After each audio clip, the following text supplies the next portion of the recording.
Now we have The Naked Gun 2025. Guys, Justice has a new daddy. Only one man only one man has the particular set of skills to lead police squad and save the world. Lieutenant Frank Drebin Jr., Liam Neeson. By the way, Follows real quick, I just wanted to also point out, because we were talking about Akiva Schaffer, how he made this movie, and the last movie he made 3 years ago was the Chip and Dale Rescue Rangers movie, which was awesome. Okay, so many people are now telling me that movie's good when all I heard was it was garbage. The only thing I've seen from that movie was the ugly Sonic scenes. I only watched the ugly Sonic. It's very funny. All right, I'll go back and watch it then. I'll watch the full thing. I did have, when I heard Tim Robinson was the voice of Ugly Sonic, I'm like, I just got to look up a highlight reel. Yes, he's following in his father's footsteps in The Naked Gun, directed by Akiva Schaffer. And from producer Seth MacFarlane. Joining the case are the cast Pamela Anderson, Paul Walter Hauser, CCH Pounder, who was perfect as the tough head of the department. Awesome.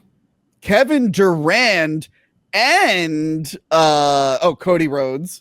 And Danny Houston. Guys, we finally got Kevin Durand and Danny Houston back. We all love them in X-Men Origins Wolverine. And Kevin Durand together again. Kevin Durand, can I just say, Kevin Durand is a Canadian treasure. He is an absolute fucking treasure. I loved him in The Strain. Anytime this guy, but my favorite Kevin Durand, when I started following this dude, was when he was one of those weird skinhead brothers in Smoking Aces. He was so fucking funny in that movie. I remember they made him Barry in one of the Resident Evil movies. They waited way too long to bring the Barry character in those movies. And it was Kevin Durand in it. You know what's funny? I love that Danny Houston's in this because he is usually the main bad guy in an underwhelming action movie. Like he was most recently in the Crow remake. He's an X-Men Origin. If it's an underwhelming action movie, he's usually the bad guy in it. So I actually like that he was in this. I'm like, oh yeah, he's very familiar which is fucking hilarious, because you look at his family and he's the half brother of fucking Angelica Houston. Yeah. Oh, and by the way, I forgot to mention, Snowman is in the movie. In the craziest segment in the whole film. That was unhinged. That was Lonely Island.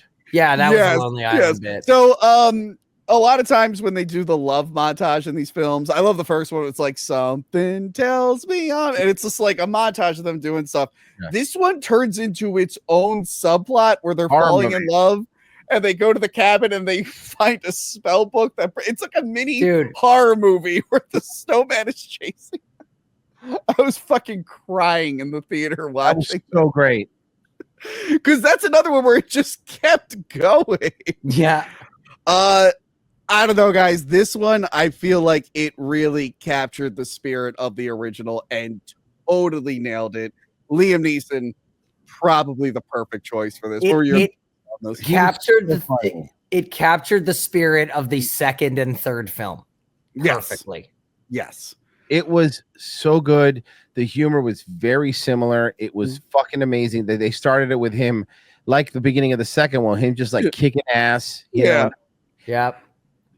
And like I said, Pamela Anderson, though, I will say one thing. I will say that this did better than all the other ones. I thought Pamela Anderson was funnier than Priscilla Presley, Anna Nicole, all of them. I thought Pamela. I did not know how funny Pamela Anderson could be. She was doing the scat singing. Singing killed me. Well, I mean, because Priscilla Presley wasn't really an actress. Pamela Anderson became an actress. She has done even the funny lines, even the funny lines Priscilla Presley said. Priscilla Presley wasn't the greatest actress, and Pamela Anderson is not the greatest actress, but she was fucking great. And she knows what movie she's in. I love the take a chair. No, thank you. I have them. On second thought, I will take that chair. I love that they just did the same humor from the originals, and it totally works. I love the gag with the coffee cups. The recurring coffee cup scene is so good. Dude, they keep doing that. Yeah. All the people I didn't expect to see in this, Buster Rhymes. I'm like, is that fucking Buster Rhymes? I love the Bus didn't make him a lot of money. I love when they're interrogating him and they're like, the perfect addition in Naked Gun, where they added to make it more modern, is because this wasn't around back when the old one was with the body cam was so funny. It's like my body cam. Buster Rhymes hot dogs, he kept eating them. Buster Rhymes going, "No, don't eat another one, man!" And him going, "I had 5 that day." When he can't get out in the bathroom, just shooting his gun in public.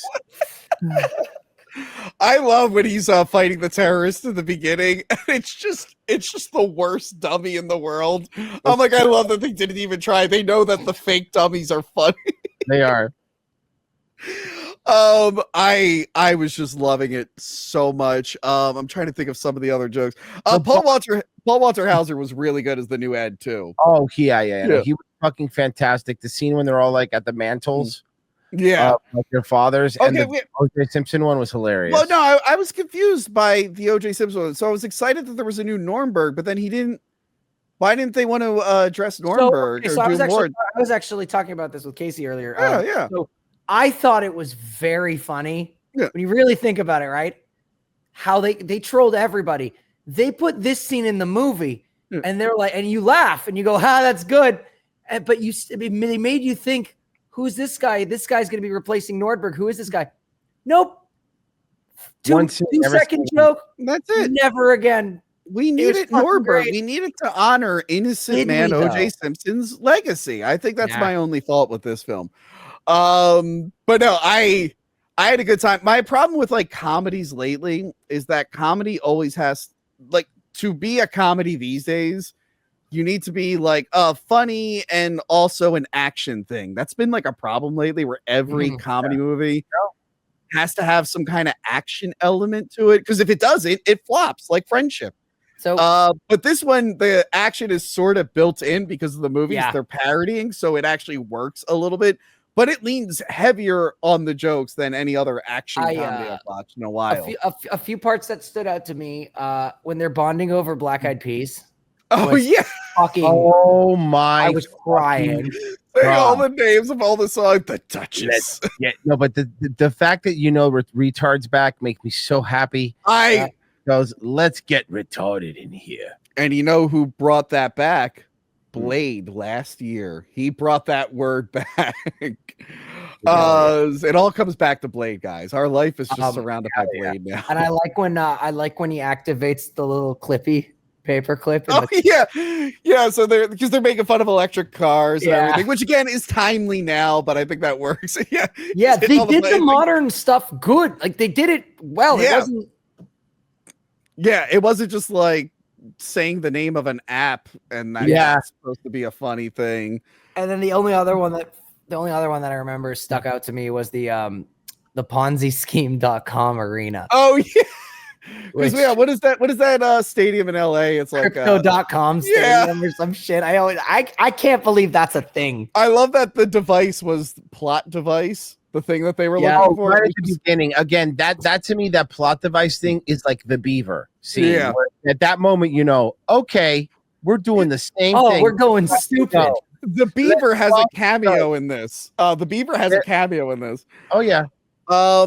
It's funny. The plot for this is just the first Kingsman movie, where it's all the wealthy people are going to put a signal to kill everyone, and they're going to hide with all the people they approve of.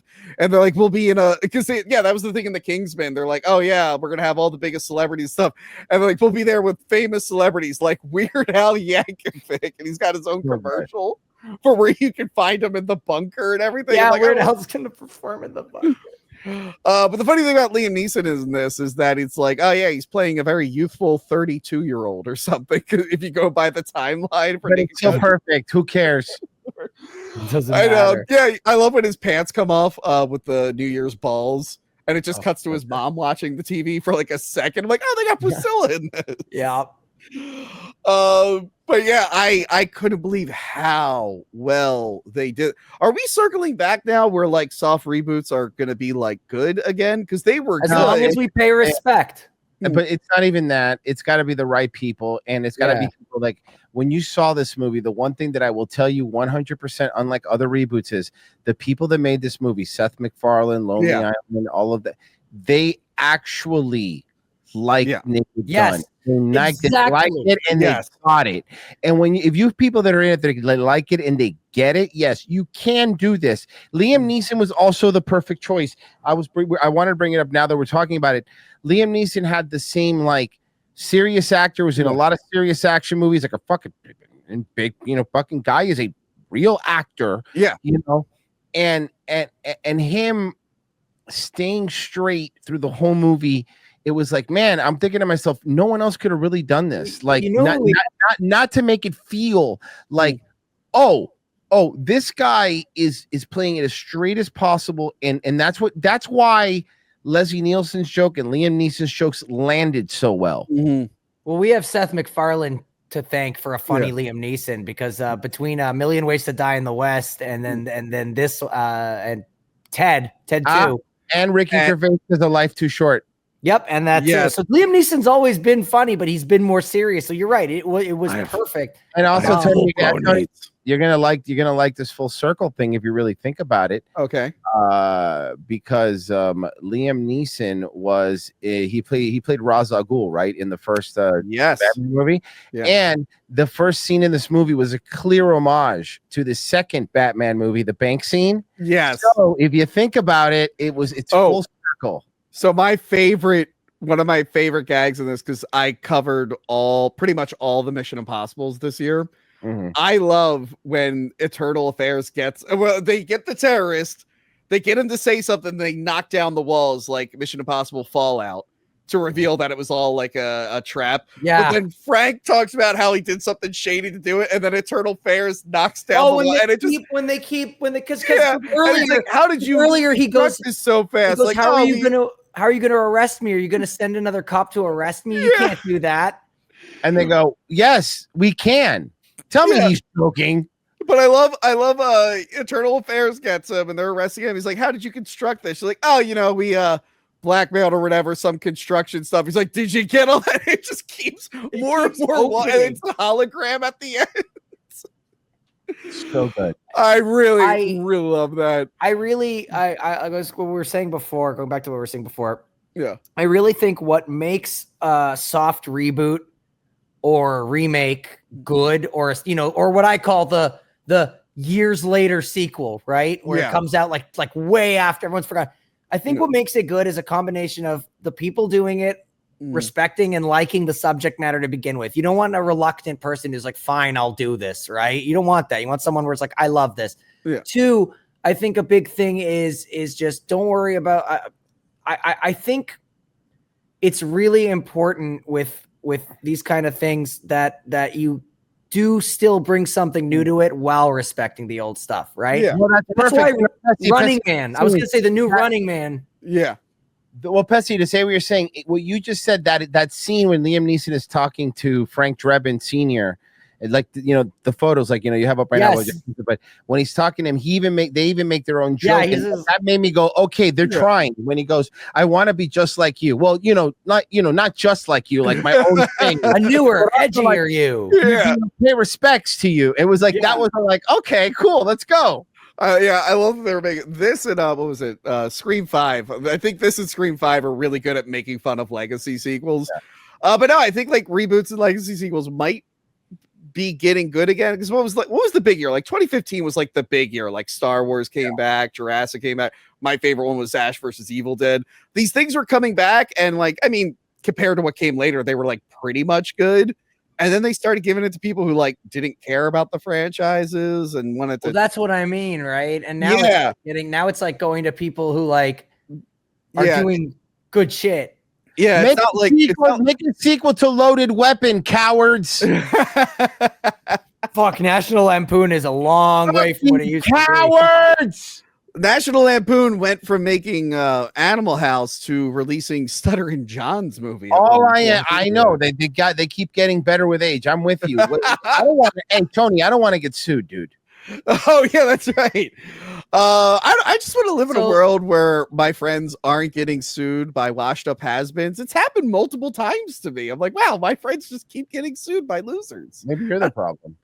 So there's a few. Here's a few reboots that are apparently coming out. So we all know about the Running Man. I'm excited for Edgar Wright's Running Man. I think it's gonna be awesome. Yeah. Yes, I'm excited for it too. And I mentioned in the Total Recall movie, like, I love the original Running Man, but I'm fine with this new one. This one's apparently more like the book. Every criticism I've heard about the original is that it's not like the book, even though it's an awesome movie. But anyway, what else? And then apparently we're gonna get another Anaconda with Jack Black and Paul Rudd, directed by the guy who did that Nick Cage movie. Where he plays himself. And then there's like 3 Frankenstein movies, which I fucking don't care. Stop. Frankenstein's something that's always being made. I don't know how many times I need to see a man made out of men kill a little girl. I'm just a few years back we had like a bunch of Dracula movies in one year. I know Red Sonja's coming back. And new one of those. Who's playing her?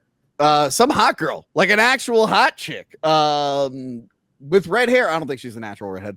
But yeah, I don't know. Maybe because I'm thinking I don't want to skip ahead too much because I'll be talking about on the wrap up. But like the new King of the Hill came back and it's good. And I'm like, maybe I've been enjoying it a lot. I'm like, maybe reboots will get good again. Maybe they learned enough lessons. Okay, yeah. Except don't watch the trailer for The Paper. No, Tony, I can tell you right now, bud. Red Sonja's not gonna be good, dude. Oof.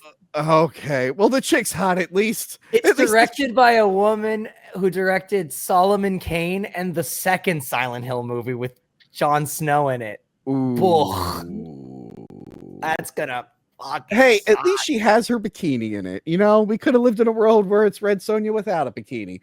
Anyway, I love this new Naked Gun